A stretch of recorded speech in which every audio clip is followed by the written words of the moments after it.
What is going on, guys? Chris the Marvel Buff Nerd here, sharing my latest movie thoughts with you. First off, I'd like to thank you for clicking this video and spending some time with me today, taking some time out of your day to listen to me share my thoughts about the latest movie I had time to catch, which is Kong Skull Island, directed by Jordan Vogt-Roberts. Hope I didn't mess that up, probably did. He's the same guy that is actually getting ready to helm the Metal Gear Solid movie starring Oscar Isaac. I don't want to say getting ready. I don't know how early or late that is in the production. But whatever, we're not here to talk about that. Kong Skull Island, starring Tom Hiddleston, Sam L. Jackson, Brie Larson, John Goodman, John C. Reilly, has a pretty good stacked cast. There's some more other than that. That's just the big five I can remember right off the top of my head.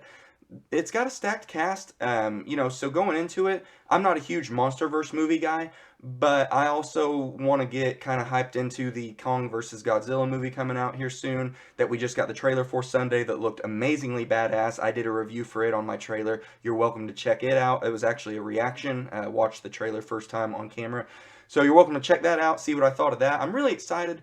These movies, I know that they don't usually offer much more than spectacle because they always have a human side to them and a human element, human storyline. And that seems to be where they get really weak and where most people kind of fall out and they just, we're just, meandering here, okay, whatever, but we're waiting to get back to the cool, badass monster action. When Kong is on screen, the fights are awesome. He looks amazing up close. The CG is amazing. I really couldn't nitpick it at all. You can see the pores on his skin. When the cuts are up close on his hand and stuff, you can see it. It looks very good. So as far as how nice this looks, it looks great. The forest is beautiful. The setting's beautiful. I really like the color saturation. We're going for, a post-Vietnam War movie here. And they don't shy away from letting you know that. There's a few times where it's a little heavy-handed on, like, they start out a scene with some Creedence Clearwater Revival music, just like you'd see in, a post-Vietnam War movie.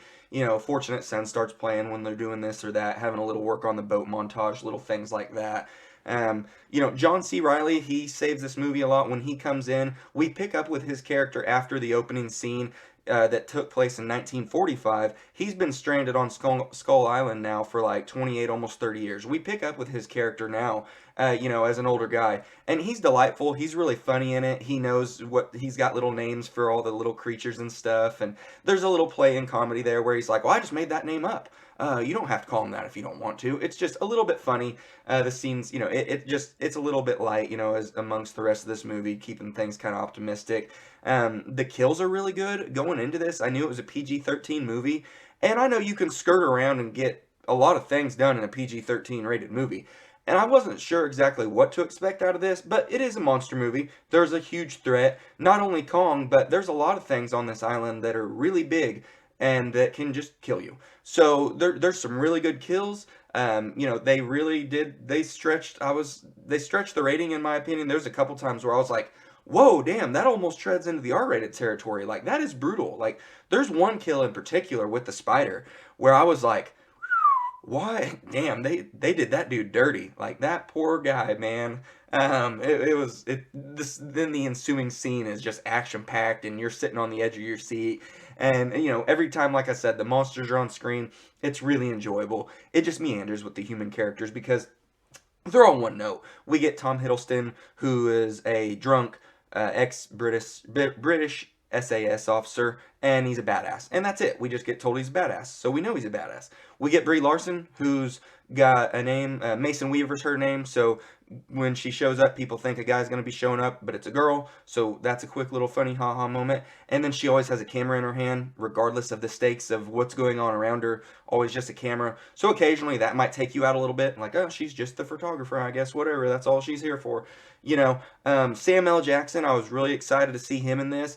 Turns out he's just a very one-note war kind of, or military war general, he lives for the war. They're getting ready to go home, his whole platoon, and then they get these last-minute orders to escort this science team to Skull Island, and it's supposed to just, be an easy escort science mission. We all know it's not going to be that.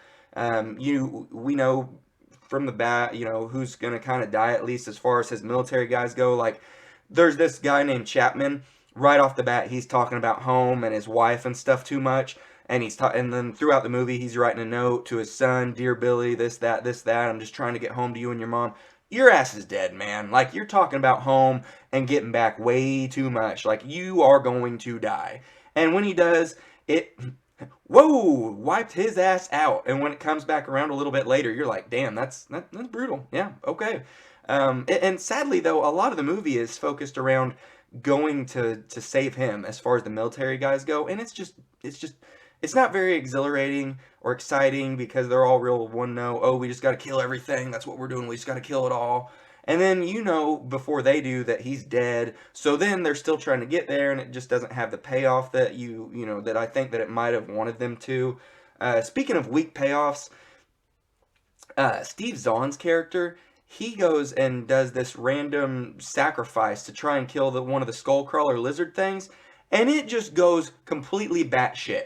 It's all emotional. Everybody's crying. They're like, no, don't do it. Don't do it. Smack, bats him into the wall, and he blows up and didn't do anything he intended to do.